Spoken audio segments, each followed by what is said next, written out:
I'm Julie Saunders. I'm Jan Wilson. Julie and I both have experience as school librarians, and we've worked together as district library leaders. In each episode, we'll dive into our profession with interviews and meaningful content to inspire you. The ideas and opinions shared by any host, guest, or listener are their own and do not represent those of any respective school district. Welcome to Library Exchange. Welcome to a new episode, everyone. We're glad you're spending time with us today because we have a guest who understands the life-changing power of reading. He is a Super Bowl champion, an author, the founder of the Share the Magic Foundation, which is a youth literacy foundation. He is one of the most passionate literacy advocates you will ever meet. And there's more exciting news. It was announced recently that he will headline the Georgia Educational Technology Conference this November as a featured keynote speaker, so you still have plenty of time to register to see him in person. Welcome to Library Exchange, Malcolm. I'm happy to be here. Thank you for having me. And I'm going to tell all of your audience that intro was very polished. Oh, thank you. Conversation we were having before you hit record. That's where all the magic was happening. Yay! I love that. I don't want anyone to be fooled and say, this all scripted. No, these are two amazing people that like to have fun. So this conversation is going to be fun. I love that. So, Malcolm, we have listeners in the U.S. and internationally, and some may not know your background and story regarding literacy. Will you take a few minutes to share your relationship with reading growing up and how you overcame those challenges? Well, I'll start with what could be a shock statement. I had no relationship with reading growing up. Mm-hmm. I grew up in Valdosta, Georgia. Valdosta, Georgia is home to the winningest high school football program in the country, the Valdosta Wildcats. My high school team has won more football games than any other high school that has ever existed. I went from being in that environment to playing for the University of Georgia Bulldogs, go Dogs. And after that, I was drafted to play for the New England Patriots, where I was fortunate enough to be a part of a Super Bowl winning team. Mm-hmm. When you ask about my relationship with reading, I have to go back to Valdosta because the most natural thing for a child like me in that community to do was to play sports. And that's what I decided to do. There was no clear or tangible example of anyone taking education or reading anywhere that was culturally desirable. No one was walking up and down our street saying, if you read, you can succeed, or touting their educational prowess with a book in their hand. That wasn't the reality for me, and that's not the reality for many communities. Mm-hmm. And if we dive a bit deeper, I will confess that even when I look back on those moments, it should not come as a surprise because the student with the highest GPA was not featured on the front page of the newspaper. Mm. It was the child who had scored the most touchdowns. Mm-hmm. When you completed a book, no one clapped or cheered, but when you made a first down catch, well, the stadium erupted. Right. It was just obvious. So I thought that football was more important than reading because I had all of these examples around me proving that to be the case. And by the way, you take that and you generalize it at a massive scale, like in American society, it's still the same. Mm-hmm. The most educated person is not the most celebrated. It is the athlete who performs best in whatever sport that gets the most attention. So should we be surprised that our students strive to be exactly what they see every adult celebrating? Mm-hmm. Good point. So true. True. But with all that being said, to answer the question with a tight response, growing up, I did not understand the importance of reading. Mm-hmm. Once I got to the University of Georgia, when I was placed in a different atmosphere and exposed to more that the world had to offer, I realized that my perspective was flawed and I had to make a choice. I would either accept everything as it was or take a new course of action and decide to be a reader. I really think football had to have been something where you learned goal setting too. So I imagine that when you decided you were going to set that goal for reading and you were going to be a good reader, I imagine you put everything you had into it.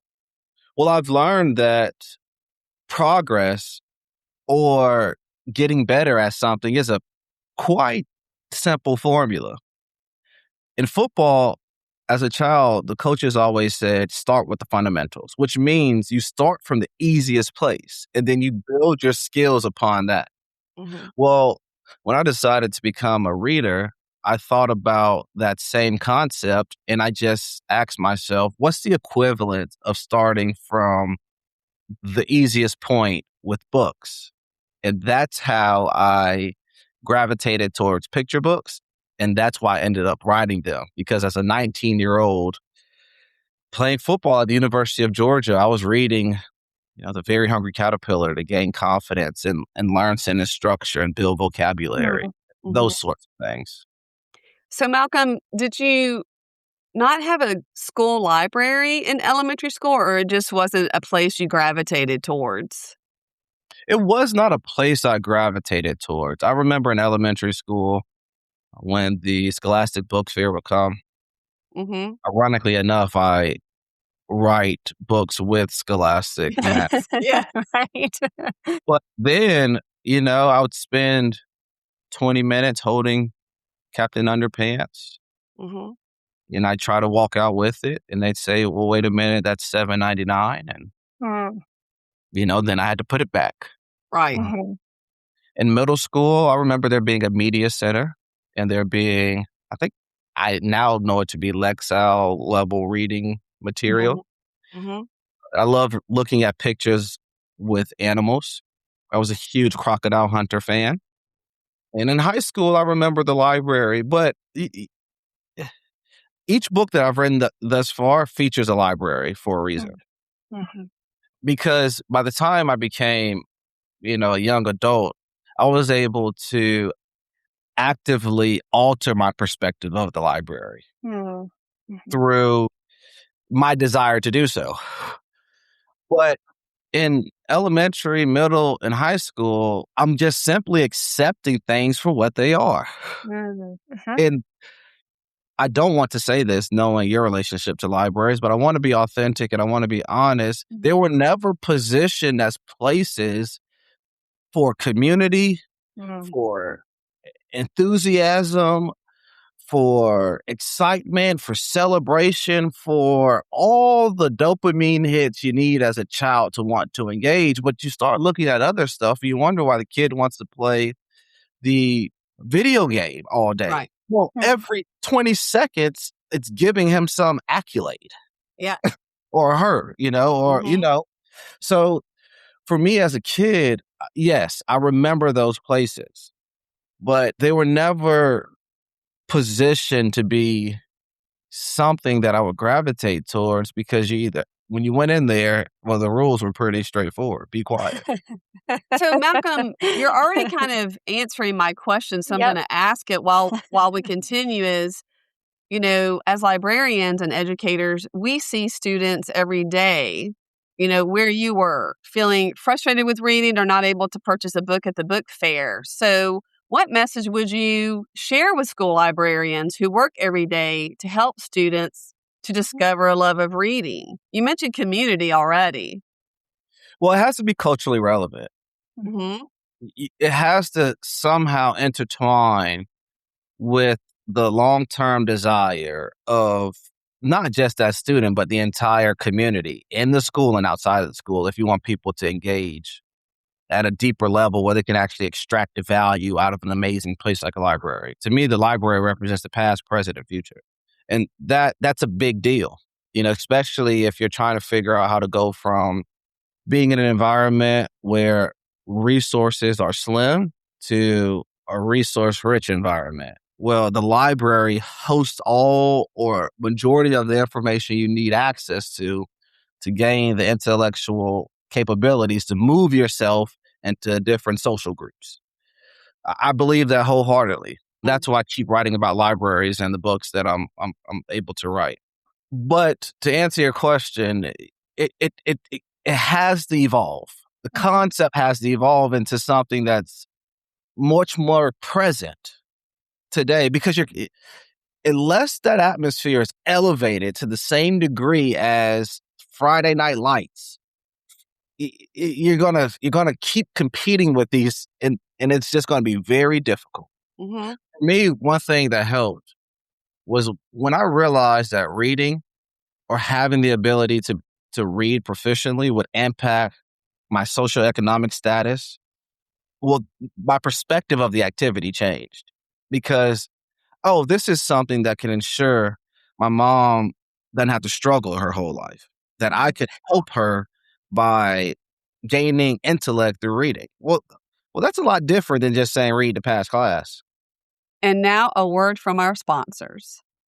Whether you're integrating AI tools, supporting students with disabilities, or finding your way back to library joy, Bloomsbury Libraries Unlimited is your go-to provider of professional development. Practical and accessible guides written by librarians like you help you to grow your skills and expand your impact.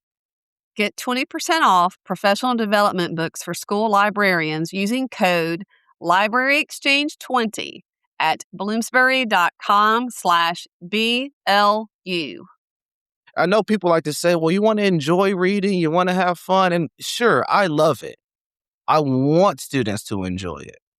But at the end of the day, whether you enjoy it or not, you have to do it. And I would compare it to playing sports. I despise lifting weights. Didn't like anything about it. Cardio, I'm all in. Playing the game, I'm all in. Hey, let's put 245 pounds on the bar and see if Malcolm can get it off of his chest. Sounds terrible, doesn't it? It does sound terrible. But every single day, from the time I was in middle school until I stopped playing, when it was time to lift weights, I lift those weights because I clearly understood how that was going to contribute to my long-term desire. Well, we have to position reading like that too. Absolutely. Yep. The practice is important, but also the motivation. And I wonder, when you're going to some of the schools that you have visits at, do you feel that there are some school libraries that have more of a reading culture and more of a sense of belonging? Like, can you tell when you go and I visit the know schools? I've been doing this for 10 years now. I know as soon as I walk through the front door. You can feel it. That's kind of an arbitrary response, right? You can feel it. What does that mean? I don't really know what that means. But it's no different than when you're at a sporting event and you feel momentum. Right. Explain that. Well, good luck. Right. That's me trying to explain what it feels like when I walk into a school. I can feel the energy of the school. Yeah, I you know. can feel a climate. You can feel the climate. Will you share information about your in-school programs? They're called Read with Malcolm, correct? Yeah. So back in 2016, I created Share the Magic Foundation, which hosts Read with Malcolm programs. We have in-school programs and we have a virtual platform for educators to use. Our in-school programs require for me to be present, and that's where you hear me say I'm going to all these different communities. I go in and I host a reading rally and community-based events in the school. It's really designed for increasing book ownership and also sending that culturally relevant message, trying to connect the dots so students can begin shifting the cultural narrative around reading and its importance. And then we have a platform for educators to engage students in literacy-based activities. We call them our reading challenges. Our biggest one is called Read Bowl, where classrooms across the country and the globe get to compete within a 4-week period of time to see who can read the most on average. We have about 1 million students participate in that one annually.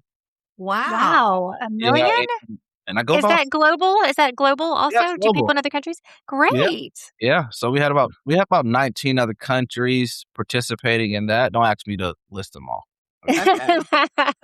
Can you Yeah. list 18 of them? Yeah. Right. I could get a couple of them, but I'm not going to. It's okay. And that one is obviously more scalable because I don't have to be present. Teachers run them. And we have 4 total positioned around the calendar to create year-round programming opportunities. And the virtual reading platform is free. Now, if you want me to come to your school, the cost of that is the cost of the books.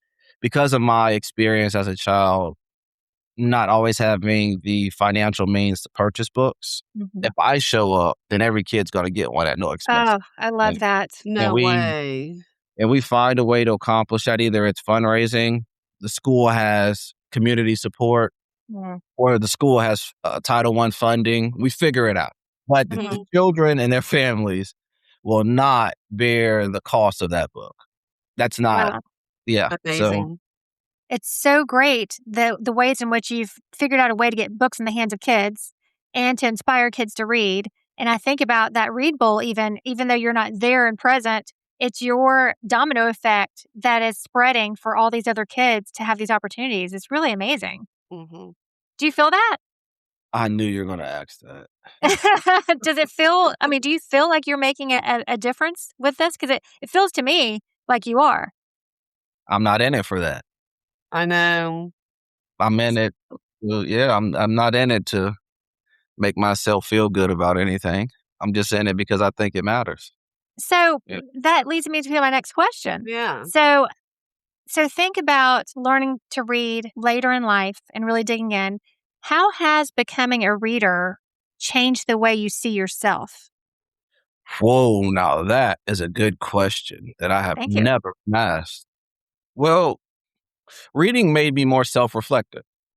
Mm-hmm. So accountability skyrocketed. And I realized that a lot of the things happening around me or to me had something to do with the way I was perceiving the world around me. And reading taught me how to do that because I was able to step outside of my own shoes and jump into someone else's. Mm. And that is powerful. And that is freedom. That is how communities and a country moves forward. Now, you will hear phrases like you gain empathy for, other situations, and that's great, but you gain more accountability as a person. And you're forced to look in the mirror and deal with what you see if you are a avid reader.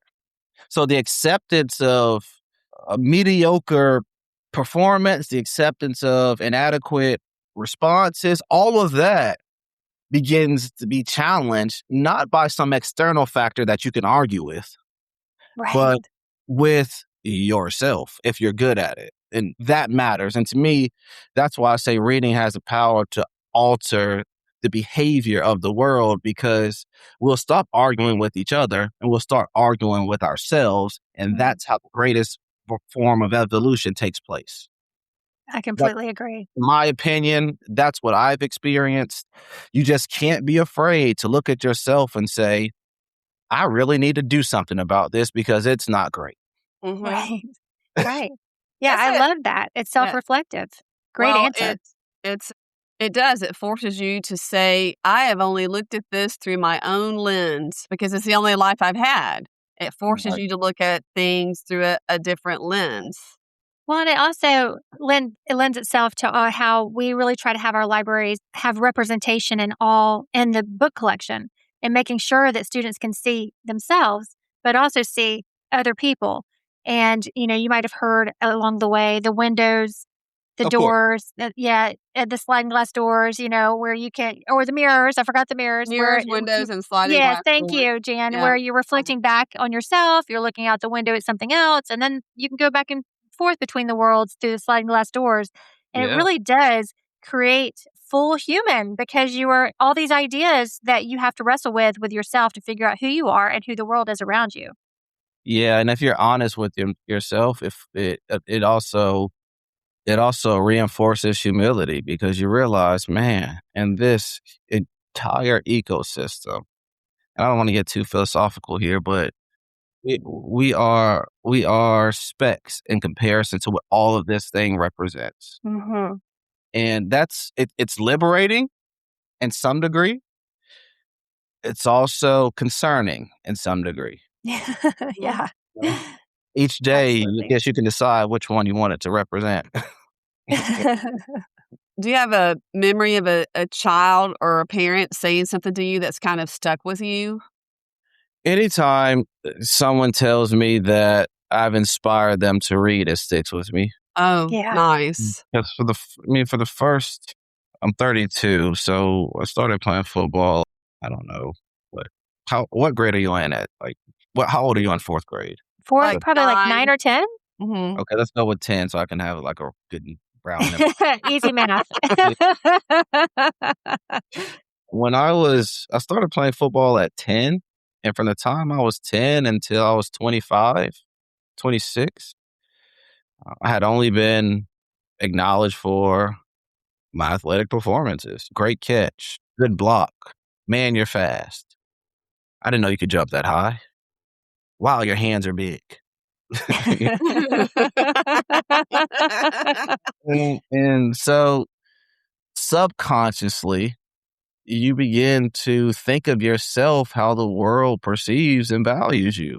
And then Mhm. someone says something out of nowhere and it's like, whoa, what do you mean? So I think Mm, I'm still taken aback anytime that happens. mm. Yeah. I know that you don't want it to be all about you and you're not in it for you, but along with the help of our listeners, we need to get you in front of as many students as Yes. possible. I've enjoyed meeting you and thank you today for your time. It's been a pleasure having you join us today. We will have a link to readwithmalcolm.com in our show notes. Thank you for the work you're doing and for reminding us that it's never too late to pick up a book. Oh, I appreciate you. Thank you. Thank you both. We exchanged ideas, and now it's time for the recap. I loved talking with Malcolm about his reading journey. Yes. There are a few key points that I want to highlight from the conversation. To start, I feel so sad for the little boy that did not feel welcome in his school library.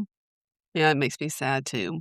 I mean, the truth is how often we have librarians out there that are so focused on being the keeper of the books that they have no idea how they have created a barrier to library services for students in their schools. Yes, he unfortunately remembered his school libraries and just the be quiet rules. Mhm. And I guess those types of spaces are still out there, Julie, but there are times when it's okay to have an active space. Yes, absolutely. And like other librarians, I've worked with administrators whose vision was the library is a silent, studious climate. And that means we need to accept the challenge and change the mindset of the adults in the building that the library is also a space for collaboration, creativity, and celebrating. Yes, absolutely. And just, self reflecting, even in the most welcoming libraries, there are students in your school that do not feel like they belong in the library. So let's Mhm. think about that. Mhm. What can you do to reach out to struggling students or students who may seem uninterested, but really it's a defense mechanism because they don't know how to make the connection? Be the connector that they need. Seek out the students that need you. Yes.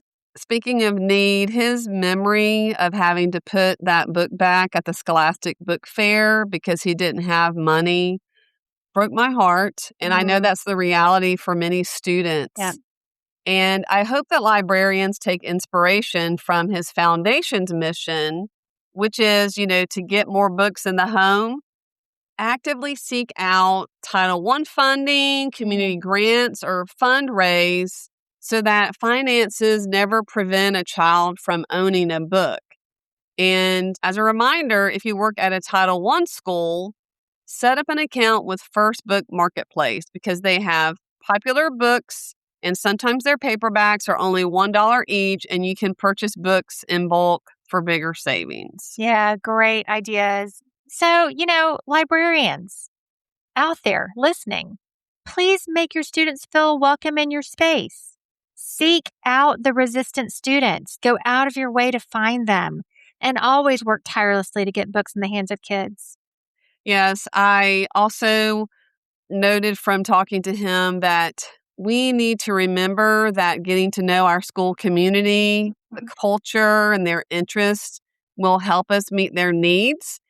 This is especially important for our events and programs that we offer in our spaces because you're going to attract maybe those reluctant students and their families if your programs match what's important to them. So, if soccer is popular, offer a World Cup of Reading challenge or something like Yes. that. You have to know what will build connections. One time, I designed an activity, Julie, based on the board game Clue. Professor Plum in the kitchen with the lead pipe. It failed big time because students were not familiar with clues. Oh. And it ended with Mrs. Wilson on the floor with exhaustion from explaining how the game worked. You can laugh at me. I laugh about it now, but epic failure. That's all right. So if you want to know more about some of the amazing school programs that Malcolm provides, you can visit readwithmalcolm.com. And to end, you guys, Malcolm just reminds us that reading's greatest gift is teaching students how to step outside their own shoes, build humility, and foster self-reflection. Thanks for tuning in, and we'll be back July 13th. Make sure to visit our website at www.libraryexchangepodcast.com. You'll find episode notes and links. You can even submit your questions or inspiring stories that may be featured on the podcast. If you're looking for some swag for your library or book-loving friends, visit libraryexchange.etsy.com. That's a lot of URLs, so I'm glad you had to say all of that, Julie. Thanks for joining us. We can't wait to have you back for our next episode of Library Exchange.